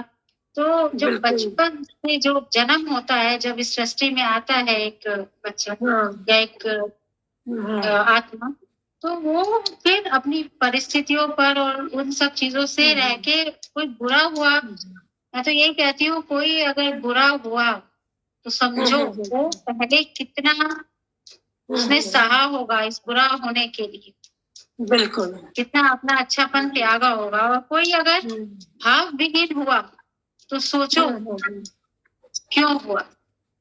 भाव विहीन है ये तो बहुत अच्छे से कह देते हैं, लेकिन वो भाव विहीन क्यों है ये नहीं समझते। तो ये चीजें हैं, ठीक है। तो हम समझदार नहीं हो रहे हैं। बहुत से लोग कहते हैं समझदारी, समझदारी उसे कहते हैं कि आप अपने अनुभवों से सीख कर भी, सामाजिक इंसान एक सामाजिक प्राणी ही है, और विश्वासघात खाकर भी आपको विश्वास करके ही इस दुनिया में जी सकते हो। ये सबसे बड़ी बात है, समझदारी उसे कहते हैं। लेकिन विश्वास किस पे करना है और किस पे नहीं करना है ये जरूरी, बस वो देखकर, इसका मतलब ये नहीं है कि आप सबसे अलग हो जाओ। आपको पता लग जाता है कि कौन आपके लायक है और कौन नहीं। जो आपके लायक ना हो, जो आपके लायक है, और इनकी बात भी नहीं करूंगी, जो आपके विचारों से मेल ना खाए उसे जाने दो। कुछ बुरा मत करो, बुरा मत कहो, कुछ नहीं, बस उसे जाने दो, लेट इसको। तो मेरे कुछ उसूल अलग हैं, आपके अलग होंगे, तो मेरे तो उसूल ये है, तो भावहीन होना और ये सब चीजें इंसान की परिस्थितियां उसे बनाती है। कोई इंसान शुरू से ही ऐसा नहीं होता है। हाँ, बहुत सारा हमने आज आपके गीत भी सुने, आपकी शायरी भी सुनी, गजल भी सुनी, आपके शेर भी सुने, हर तरीके की आपकी पर्सनैलिटी आज यहाँ पर लोगों ने देखी। पहले भाग में इतना नहीं हम जान पाए जितना आज के भाग में लोग आपको सुन पाए, जान पाए। अभी भी हमारे पास समय है, मेरा तो जाने का मन नहीं कर रहा। अब मुझे जब भी समय मिलेगा मैं आपके आवाज स्थान पर आकर और आपके साथ चाय पर खूब सारी आपकी गजलें और सब कुछ सुनना चाहूंगी। मुझे तो बहुत अच्छा लग रहा है, बड़ा खूबसूरत सा समय हम साथ गुजारे चाहूंगी। लेकिन ये भी चाहूंगी कि जाते जाते सभी दर्शकों के लिए और क्या है आपके पास सुनाने के लिए, जो भी आप सुनाना चाहें। एक मैंने मेरे से किसी ने पूछा तुम किस तरह का लड़का चाहती हो, तो मैंने अच्छा। एक शेर में बोला, एक एक वर्ड का अदली बदली में पूरा मतलब बदल जाता है उसका। मैं ऐसा लड़का नहीं चाहती जो मुझे सिर्फ प्यार करे। मैं ऐसा लड़का नहीं चाहती जो मुझे सिर्फ प्यार करे।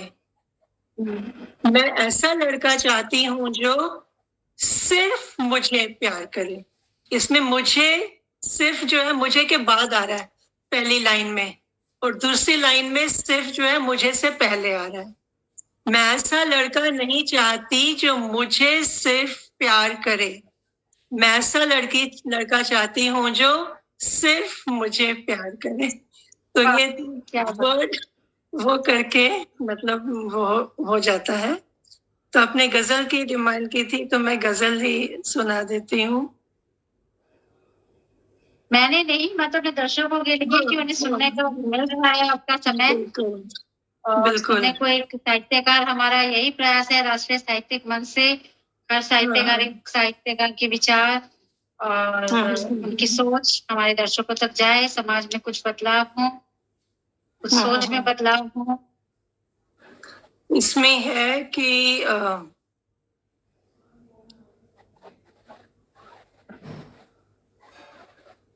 जैसे हमें जो दर्द मिलता है, हम नेगेटिविटी को पॉजिटिविटी में कैसे बदल सकते हैं, उसके ऊपर मैं लिखा था, दर्द बना चमत्कार। ये गजल है। आंसुओं के मोतियों को नज़्मों नगमों में पिरो दिया। शुक्र रब्बा मैं कलाकार हूँ, वरना गम ने मुझे था डुबो दिया। जब जब दर्द उठा सीने से, कई गजलों ने जन्म लिया। जिंदा हूँ उन्हीं की बदौलत, वरना जिंदगी से हाथ था धो दिया। सीने की चिंगारियों ने मेरी कला को इतना तपा दिया, ठंडी आहों से टकराकर लाखों नैनों को भिगो दिया। करूं शिकायत या शुक्रिया उनका जिन्होंने दर्द दिया, मुझे इस मुकाम तक पहुंचाया, वरना अपना वजूद तो मैंने था खो दिया। दर्द को तोहफा समझकर मैंने दर्द को वो अंजाम दिया। दर्द से डरने वाला जहां दर्द का ही दीवाना हो गया। एक सिर्फ मैं नहीं जिसने आंसुओं को साज दिया, अमर हर शायर जिसके दिल में दर्द का जलता हो दिया। ऐ कला तुझको सलाम, मुझको नया जीवन दिया। दर्द ने लेकर रूप तेरा मुझको शोहरत में भिगो दिया। आंसू के मोतियों को नज़्मों नगमों में पिरो दिया। शुक्र रब्बा मैं कलाकार हूँ, वरना गम ने मुझे था डुबो दिया। तो ये था। और अब गजल सुनाऊं या गीत सुनाऊं? जो आपकी मर्जी है, जो आप हमारे दर्शकों के लिए, ये मंच आज आपका है, ये समय आपका है, बोल इंडिया की आपके लिए रखा है। तो आप जो चाहें, यहाँ प्रायोजित, ये इसकी मंच की खासियत ये है कि प्रायोजित कुछ नहीं होता, जो आ ये रहा बात है तो वो सामने है, यथार्थ। एक लोग जो है ना, आज की युवा पीढ़ी जो है प्यार को बहुत गलत मतलब समझती है। वो शारीरिक आकर्षण को प्यार समझते हैं। तो सबसे पहली जो वो है प्यार की निशानी है कि उसकी, एक लड़का अगर लड़की से प्यार करता है उसकी इज्जत जरूर करेगा। पहले इज्जत आती है फिर प्यार आता है। अगर इज्जत नहीं है, चाहे वो जुबान से हो, चाहे आंखों से हो, चाहे बिहेवियर से हो, तो वो प्यार नहीं है। तो वो मैंने एक गीत में बताने की कोशिश की है।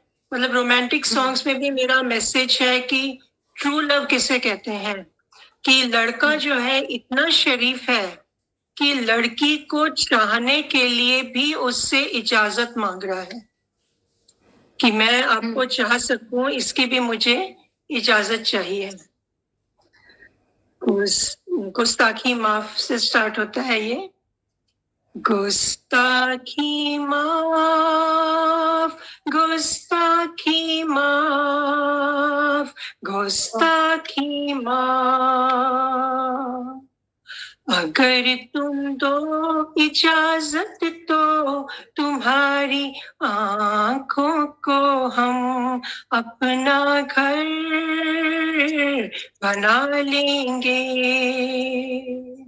तुम्हारे दिल को अपने दिल का आशियाना बना लेंगे। गुस्ताखी माफ, गुस्ताखी माफ, गुस्ताखी माफ। जन्म जन्म तेरे साथ रहूंगा, सुख दुख का साथी बनकर, तेरे जीवन के अंधियारों में बन जाऊंगा दिन कर। जन्म जन्म तेरे साथ रहूंगा, सुख दुख का साथी बनकर, तेरे जीवन के अंधियारों में बन जाऊंगा दिन कर। अगर तुम अगर हो साथ तुम्हारा तो पतझड़ के मौसम को भी हम बाहर बना लेंगे। तुम्हारे दिल को अपने दिल का आशियाना बना लेंगे। गुस्ताखी माफ, गुस्ताखी माफ, गुस्ताखी माफ। तेरे नैनों के सपने ही मेरी मंजिल है जानम। धरती से अंबर तक कुछ भी मांग के देखो ओ जानम। तुम्हारे एक इशारे पर, तुम्हारे कदमों में हम अपनी जान बिछा लेंगे। तुम्हारे दिल को अपने दिल का आशियाना बना लेंगे। गुस्ताखी माफ, गुस्ताखी माफ, गुस्ताखी माफ। आखिरी अंतरे में ये एक्चुअल पवित्रता प्यार की दिखाई है। तुझसे ही मेरी हस्ती में, बिन तेरे पर बिन पंछी, कान्हा बिन राधा के जैसे, जैसे राधा बिन बंसी। तुम्हारी मुस्कुराहट से अपनी जिंदगी को हम चार चांद बांध लगा लेंगे, तुम्हारे दिल को अपने दिल का आशियाना बना लेंगे, अगर तुम दो इजाजत तो तुम्हारी आंखों को हम अपना घर बना लेंगे, गुस्ताखी माफ, गुस्ताखी माफ, गुस्ताखी माफ। तो ये गीत है जिसमें उसने कहीं भी उसके रूप की तारीफ नहीं की है, खाली साथ निभाने की बात की है, और पवित्रता है, उसकी इज्जत रख रहा है, उसकी इजाजत मांग रहा है, ये सब चीजें हैं। तो वो लव एट फर्स्ट साइट को मैं नहीं मानती, क्योंकि वो फिजिकल अट्रैक्शन होती है। आपने खाली सूरत देखी, आपको क्या पता जो शक्ल से सुंदर है वो सचमुच में लड़ाकी है, संस्कारी। Same goes with boys also, जो हैंडसम है। मैं कॉलेज में थी, हमारी एक टीचर का बेटा उनको लेने आया जब क्लास खत्म हुई, तो सब लड़कियां भी एकदम से उठ गईं, चलो चलो चलो। मैंने कहा क्या हो गया? मैम का जो बेटा है ना बहुत हैंडसम है, बहुत हैंडसम है, चलो देखते हैं।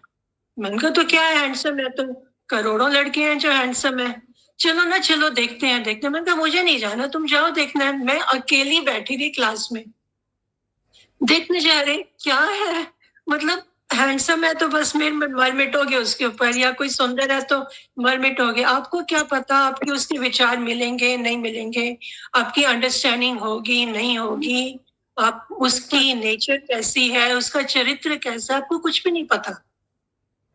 तो ये प्यार नहीं है, ये युवाओं को समझना चाहिए, और ये समझाने वाले होने चाहिए टीचर्स और पेरेंट्स। और आजकल की बॉलीवुड की मूवीज, उसमें सारा जितना भी क्या कहते हैं स्ट्रगल है, वो शादी से पहले दिखाते हैं। शादी हो गई तो हैप्पी एंडिंग हो गई, जबकि ये बिल्कुल गलत मैसेज है। शादी is a beginning of a new life. सारी स्ट्रगल तो शादी के बाद शुरू होती है। दोनों के असली चेहरे तो शादी के बाद मालूम चलते हैं। मुझे लगता है ज्यादा से ज्यादा जो मूवीज हैं वो शादी के बाद की कैसे अंडरस्टैंडिंग बनाएं, कैसे झगड़े होने के बावजूद उस रिश्ते को बनाए रखें। अगर इस तरह की मूवीज बनने लग जाएं तो मेरे ख्याल से बहुत से डिवोर्सेस खत्म हो जाएंगे, बहुत सी गलत फहमियां, जो लव मैरिजेस होकर भी डिवोर्स हो जाता है वो इसीलिए होता है क्योंकि सारा कुछ तो आप पहले दिखा दिया, happy ending. Love is not a happy ending. इस पर मैं आपको एक चीज कहना चाहूंगी, पहले जो मूवीज बनती थी ना, पहले जो मूवीज बनती थी उनमें एक विचार होता था। और मैं आपको एक चीज और बता दूं, पहले की जो मूवीज होती थी ना, वो किसी ना किसी साहित्यकार के विचारों पर या उपन्यास पर होती थी, बिल्कुल बिल्कुल बिल्कुल, किसी की स्टोरी पर होती थी, आधारित होते थे। बहुत सारी ऐसी पुरानी मूवी उठा के देख लीजिए। और जो आज की मूवी बन रही है वो सिर्फ अट्रैक्शन दिखाने के लिए, केवल ऑडियंस अपनी तरफ खींचने के लिए बन रही है। कोई भी मैसेज नहीं है, कोई भी मैसेज नहीं। काली काली आंखें गोरे गोरे गाल, काली काली आंखें गोरे गोरे गाल तो अरबों लड़कियों में है, तो क्या सबसे आप प्यार कर बैठोगे क्या? वही गाने दिखाए जाते हैं, वही सब किया जाता है। सही बात है। तो आप जैसे साहित्यकार हैं जो लिखते हैं, जिनके विचार आते हैं, जो समाज से करते हैं, देखिए आपने जो भी लिखा है ना सलोनी जी, माफ कीजिएगा लेकिन मैं कहना चाहूंगी, कोई भी साहित्यकार, चाहे आप हो चाहे कोई भी, वो उसके जीवन की कहानी ही लिखता है, जीवन के अनुभवों की कहानी, अनुभवों से ही लिखता है। कोई भी साहित्यकार लिखता है, और वो ही आपने भी लिखा। मैं दूसरों के अनुभव भी डालती हूँ अपने उसमें। दूसरों के, ये है, आप दूसरों के भी डाल देती हैं। अब मैं एक सवाल और आपसे करना चाहूंगी, सलोनी चावला जी को अगर एक शब्द में बोलना हो तो क्या कहेंगे? एक शब्द में। अब ये तो क्या बोलूं मैं? Only in one word, one word, क्या रहेगा? मेरा अपना परसेप्शन, लोगों की नजरों में आप क्या बोलना चाहेंगे अपने अपने लिए? आप सलोनी चावला को ओनली इन वन वर्ड अगर आपको बोलना हो तो क्या बोलना चाहिए? बहुत मुश्किल सवाल कर लिया आपने। एक वर्ड इसलिए कहते हैं जर्नलिस्ट से बच के रहिए, कुछ भी आ सकता है। ठीक है, मैं बताती हूँ इंसान आपके बारे में। You are very very lovely person, lovely person. Thank you. मैं तो जी। इंसान ही बोलूंगी अपने आप को बस। लवली पर्सन, बहुत अच्छे। सलोनी चावला जी। ओ, इशिता भारद्वाज जी आपके लिए लिख रही हैं, अगर वन वर्ड वो सुन रही हैं तो लिख रही है डायमंड। ओहो, थैंक यू सो मच। जी वाह। जैसे मैंने अश्वनी राजपूत को लिख रहे हैं श्री। वाह। लक्ष्मी, श्री मानी लक्ष्मी, बहुत सुंदर। लक्ष्मी रूपा तो है ही, बहुत अच्छी बैठी हुई है, देवी रूपा लग रही है। अच्छा, आपका प्रतिरूप पूरा एक दिख रहा है, तो बहुत अच्छा लगा। आज जितना आपको हमारे दर्शकों ने जाना डॉक्टर सलोनी। मैं जैसे दूसरों का दर्द भी बहुत महसूस करती हूँ।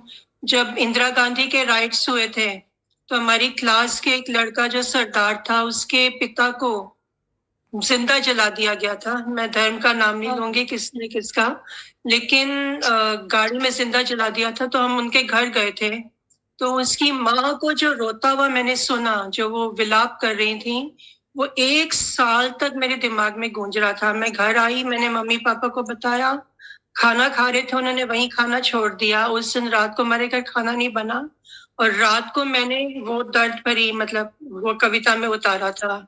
फिर 9/11 का अटैक हुआ था, जब वर्ल्ड ट्रेड सेंटर गिरे थे दोनों। जी जी। हमारा कोई नहीं वहां पे नुकसान हुआ था, लेकिन जब मैंने न्यूज़पेपर पढ़ा कि कैसे लास्ट मिनट पर कुछ लेडीज ने अपने कंप्यूटर से भेजा I love you so much अपनी फैमिलीज को, और फिर वो खत्म हो गए, तो मैं लिटरली रोई थी, बहुत रोई थी मैं। और 2 दिन बाद मैंने एक प्लेन जाता देखा था, तो मैंने उसके ऊपर पोएम लिखी।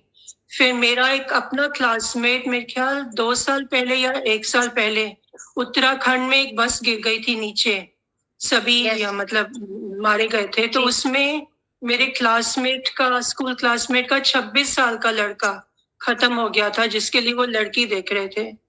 तब भी मैं रोई थी, और मैंने उसको भी श्रद्धांजलि दी थी, मतलब गीत की फॉर्म में, कि बेटे की अर्थी का बोझा बाप जहां भी उठाता है, बीती है क्या उस दिल पर जो, मतलब वो पूरा गाना मैंने छपी भी थी वो पोएम मेरी 2-3 बोतल्स में। फिर डॉक्टर के अग्रवाल कोरोना के टाइम निमोनिया, जो इंडियन मेडिकल एसोसिएशन के चेयरमैन थे, वो सबको कोरोना ठीक करने की वो दे रहे थे, खुद कोरोना से वो हो गए थे, वो ग्रस्त, उनके निमोनिया हुआ था, ट्यूब लगी हुई थी, और आखिरी दम तक वो लोगों को हिम्मत देते रहे, बताते रहे। और जिस दिन वो उनकी डेथ हुई है, मतलब उससे मैं इतनी टच हुई कि एक डॉक्टर में इतनी ज्यादा इंसानियत कि वो खुद कोरोना का मतलब मरीज होकर वो दूसरों को कोरोना से बचा रहा है, उसके अपने लंग्स अफेक्टेड है। तो उनके ऊपर मैंने श्रद्धांजलि कविता लिखी थी, जो एक ही दिन 6 न्यूज पोर्टल्स में छपी थी, और इंडियन मेडिकल एसोसिएशन के जर्नल में छपी, उनकी वाइफ को भी भेजी मैंने। तो मतलब मैंने दूसरों के दर्द को भी मैंने अपने उसमें पिरोया है। दूसरों के जो भी अनुभव, ये जो भी है, ये सिर्फ मेरा नहीं है, दूसरों का भी साथ में है। दूसरों की गलतियों से, दूसरों के दर्द, दूसरों का जो भी अनुभव है, अपना भी है, दूसरों का भी है, सब कुछ है इसमें मेरा, तो सिर्फ अपना नहीं है। बिल्कुल, तो आपसे मिल चुकी हूँ, और एक बार आप हमारे कार्यक्रम में आई थी, जो हमने किशोर कुमार स्पेशल किया था। उस वक्त भी आपने बोलेंगे कि बड़े अच्छे शब्द और बड़े अच्छे वो बोले थे। आपने मुझे भेजा भी था पर्सनली मैसेज, बहुत प्यारा सा, कि ऐसा मैंने आज तक कभी किसी कार्यक्रम में फील ही नहीं किया, एकदम जस्ट लाइक होम।